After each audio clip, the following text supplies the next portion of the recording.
Hi friends, நான் உங்கள் doctor Dandapani பேசுகிறேன், எம்டிசி கோயம்புத்தூர். அடுத்த முக்கியமான சப்ஜெக்ட் பார்த்தீங்கன்னா டிஎஃப்எம்ஏ அப்படின்னு சொல்லுவோம், design for manufacturing and assembly. So இந்த சப்ஜெக்ட் வந்து மோஸ்ட்லி பார்த்தீங்கன்னா யாரும் பெருசாக படிக்கிறது இல்லை. பட் சில ரெப்யூட்டட் இன்ஸ்டிடியூஷனில் வந்து இந்த சப்ஜெக்டை வந்து மேண்டேட்டரியாகவே வச்சுருக்காங்க. ஒரு சில இன்ஸ்டிடியூஷனில் வந்து இந்த சப்ஜெக்ட் இருக்கிறதையும் ரிமூவ் பண்ணியிருக்காங்க.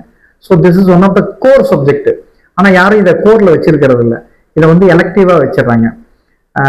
So in my opinion or in based on my experience, this we have to put it in core. Because டிஎஃப்எம்ஏனா மீனிங் என்னன்னா design for manufacturing and assembly.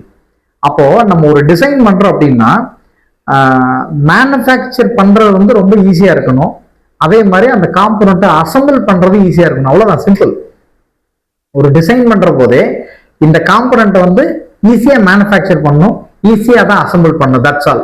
அப்ப இது வந்து எல்லா ஆஸ்பெக்ட்லயும் நம்ம திங்க் பண்ணும். உதாரணத்துக்கு ஒரு டிசைன் பண்ண உட்கார்ற அப்படின்னா அந்த டிசைன் வந்து ப்ரொடக்ஷன் பண்றது டைமை மினிமைஸ் பண்ணும், காஸ்ட்டும் மினிமைஸ் ஆகணும். அட் த சேம் டைம் இதை கொண்டு போய் நீங்க அசம்பிள் பண்றீங்க அப்படின்னா வித்தின் ஷார்ட் பீரியட் ஆஃப் டைம்ல அதை அசம்பிள் பண்ணிடும். சே ஃபார் எக்ஸாம்பிள், ஒரு போல்ட் இருக்குது, ஒரு நட் இருக்குது, ஒரு சின்ன பிளாக் சம்திங் ஒரு பிளாக் இருக்குன்னு வச்சுக்கோங்க.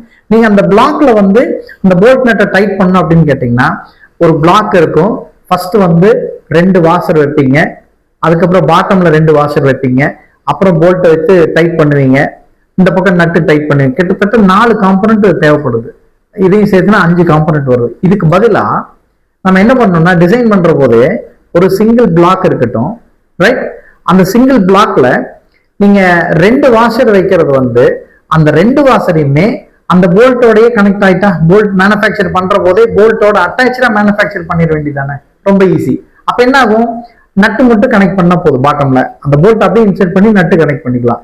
அல்லது இன்னொரு ஆப்ஷன் பிளாக் இருக்கு, அந்த நீங்க உங்களுடைய நட்டே வந்து இதுல வெல்ட் பண்ணிருப்போம், ரைட்?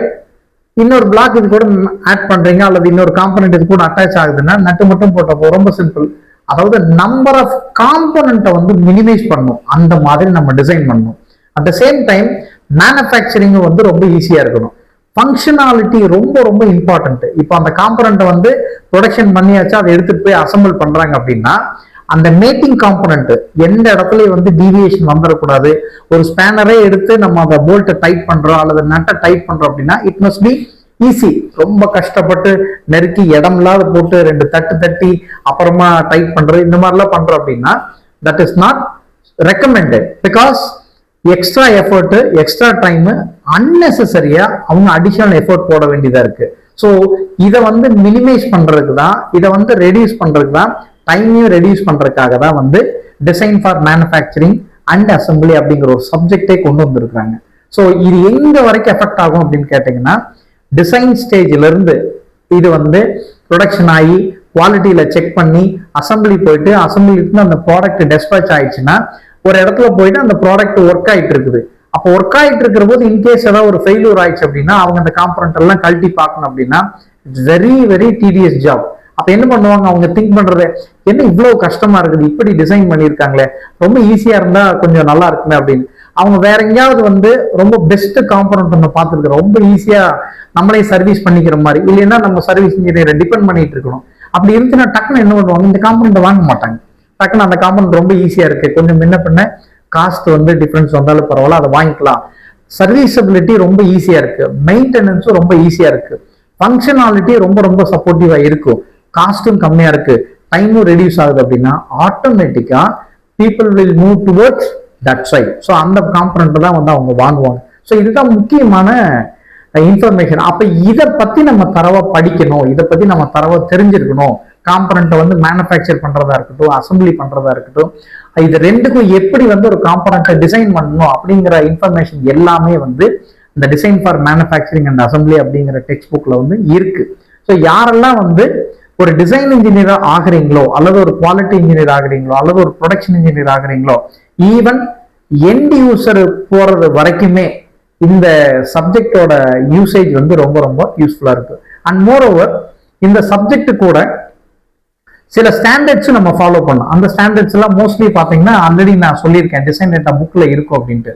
அப்ப இதுவும் தெரிஞ்சுட்டோம் அப்படின்னா கண்டிப்பா வந்து உங்களுக்கு உங்களுடைய போர் மெக்கானிக்கல் டொமைன்ல போறவங்களுக்கு வந்து இது ரொம்ப ரொம்ப சப்போர்ட்டிவா இருக்கும். ஏன் வந்து நான் திரும்ப திரும்ப திரும்ப திரும்ப மெக்கானிக்கலுக்கு வந்து இவ்வளோ இம்பார்ட்டன்ஸ் கொடுத்து நான் சொல்லிட்டு இருக்கேன்னா ஒரே ரீசன் தான். இன்னைக்கு வந்து நிறைய இடத்துல மெக்கானிக்கல் இன்ஜினியரிங் அப்படிங்கிற அந்த கோர்ஸே வந்து யாரும் சூஸ் பண்றது இல்லை, யாரும் எடுக்கிறது இல்லை. அது என்னமோ என்ன சொல்றது, இந்த கோர்ஸ் வந்து டோட்டல் குளோபல் லெவல்லே வந்து வேஸ்ட் அப்படிங்கிற மாதிரி நிறைய இடத்துல நினைக்கிறாங்க, அலட்சியமா பாக்குறாங்க. மெக்கானிக்கல் அப்படின்னாவே ரொம்ப அலட்சியமா பாக்குறாங்க. ஆனா அந்த மெக்கானிக்கலுடைய வேல்யூ இன்னைக்கு யாருக்கும் தெரிய மாட்டேங்குது. என்னதான் வந்து ஆட்டோமேஷன் வந்தாலும் சரி, என்னதான் வந்து எல்லா வேலையும் ரோபோட்டிக்ஸ் பண்ணிட்டாலும் சரி, என்னதான் வந்து எல்லாமே ப்ரோக்ராமிங் பேஸ்டா வந்துச்சுனாலும் இன்னைக்கு ஒரு ப்ராடக்டை தயாரிக்கணும்னா கண்டிப்பா மெக்கானிக்கல் இன்ஜினியர் இல்லைன்னா அதை பண்ண முடியாது. That's very very important. அப்போ ஒரு மெக்கானிக்கல் இன்ஜினியருக்கு மட்டும்தான் இந்த மாதிரி இன்ஃபர்மேஷன்ஸ் தெரியும். இதை தெரிஞ்சுக்கணும். இதை தெரிஞ்சிருந்தா தயவு செஞ்சு சொல்றேன், எனக்கு சம்பளம் கம்மியா இருக்கு, என்னால அந்த ஜாபுக்கு போக முடியல, இந்த சம்பளத்தை வச்சு என்ன பண்றது அப்படின்னா நீங்க நினைக்காதீங்க. இனிஷியலா கொஞ்சம் எஃபோர்ட் போடணும், கொஞ்சம் டஃப் இருக்கும். அது வந்து மெக்கானிக்கல் மட்டும் இல்லை, நீங்க எந்த ஃபீல்டு எடுத்தாலும் அந்த பேசிக்கா இருக்கக்கூடிய கஷ்டம் இருக்கதான் செய்யும். ஒன்ஸ் இந்த ஸ்கில் உங்களுக்கு என்ரிச் ஆயிடுச்சுன்னா நீங்க ஒரி பண்ணிக்கிறீங்க, உங்களை கூப்பிடுவாங்க, உங்களை தேடி ஜாப் வரும், நீங்க ஒரி பண்ணிக்கிறீங்க, ரைட்? ஸோ அதை திரும்ப திரும்ப நான் இன்சிஸ்ட் பண்ணிட்டே இருக்கிறேன். ஏன்னா ஆப்பர்ச்சுனிட்டிஸ் ஆர் பிளண்டி. மறுபடியும் சொல்றேன், இண்டஸ்ட்ரீஸ் வந்து நிறைய இடத்துல, அது கோர் எம்என்சி இண்டஸ்ட்ரியா இருக்கட்டும், சில இன்ஜினியரிங் சர்வீஸ் செக்டார்லயா இருக்கட்டும், ஆப்பர்ச்சுனிட்டிஸ் நிறைய கேட்கறாங்க. நானும் நிறைய இன்டர்வியூ பண்ணியிருக்கேன். அண்ட் மோரோவர் இப்போ எங்கிட்டையும் நிறைய பேர் ஜாப் கேட்டு வர்றாங்க. பட் ஒரே ஒரு விஷயம் அவங்க கிட்ட இல்லை, இந்த பேசிக் ஸ்கில் இல்லை. பேசிக் ஸ்கில் இல்லாம கண்டிப்பா இண்டஸ்ட்ரிக்குள்ள எடுக்க மாட்டாங்க. சார் இல்ல சார், நான் எனக்கு இந்த சாஃப்ட்வேர் தெரியும், அந்த சாஃப்ட்வேர் தெரியும், நான் இது போட்டுருவேன் அது போட்டுருவேன். வெறும் டூலை மட்டும் தெரிஞ்சு அந்த டூலை எப்படி ஸ்டெப் பை ஸ்டெப்பா ப்ரொசீஜர் படி போடணுங்கிற விஷயம் கூட அவங்களுக்கு தெரியறதில்ல. ஏதோ ஒரு மாடல் கொடுத்தா, நான் தான் நிறைய டைம் நான் சொல்லியிருப்பேன், ஒரு ஐடிஐ பையன் அல்லது ஒரு 10ஆம் கிளாஸ் பையன் விட்டா கூட அந்த மாடல் போட்டுருவாங்க, பாக்குறதுக்கு சூப்பரா இருக்கும். அதுல நிறைய விஷயங்கள் இருக்கு. எல்லாரும் வந்து சார் எனக்கு இத்தனை சாஃப்ட்வேர் தெரியும், எனக்கு ஏன் வேலை கிடைக்கல, இப்படிதான் கொஸ்டின் கேட்கறாங்க. சாஃப்ட்வேர் தெரியறது இம்பார்ட்டன்ட் இல்லை. நான் திரும்ப திரும்ப ரிப்பீட்டடா சொல்றேன், சாஃப்ட்வேர் அப்படிங்கிறது வந்து கடைசி. சாஃப்ட்வேர் அப்படிங்கிறது இட் இஸ் அ டூல்.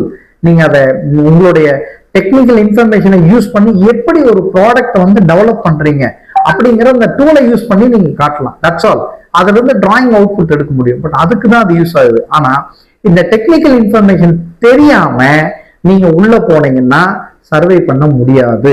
இது வந்து சர்டன் பீரியட் தான் நீங்க லேர்ன் பண்ற மாதிரி இருக்கும். அதுக்கப்புறம் உங்க மைண்ட் எல்லாமே ரெஜிஸ்டர் ஆயிரும். ரியல் டைமா ப்ராடக்ட்ல அப்ளை பண்ணுவீங்க. ப்ராடக்ட்ல அப்ளை பண்ண உங்களோட நாலேஜ் என்ரிச் ஆயிடும். ஏன் ஒரி பண்ணிக்கிறீங்க? மணியை பத்தி ஒரி பண்ண வேண்டியது, அது ஆட்டோமேட்டிக்கா வரும், right? So I'm talking about mechanical engineer long time survival. சும்மா ஒரு 2 வருஷம் வேலை செஞ்சுட்டு நான் வேற பக்கம் போய்க்கிறேன், வேற டொமைனே மாத்திக்கிறேன், எனக்கு இந்த மெக்கானிக்கல் ஃபீல்டே வேண்டாம், நான் வேற ஏதாவது ஜாபுக்கு போய்க்கிறேன், ஐடி சைட் போய்க்கிறேன், எலக்ட்ரானிக் சைட் போய்க்கிறேன். தயவு செஞ்சு அப்படிலாம் பண்ணாதீங்க. If you are a mechanical engineer, you should be, please. People are expecting like your young engineers, correct?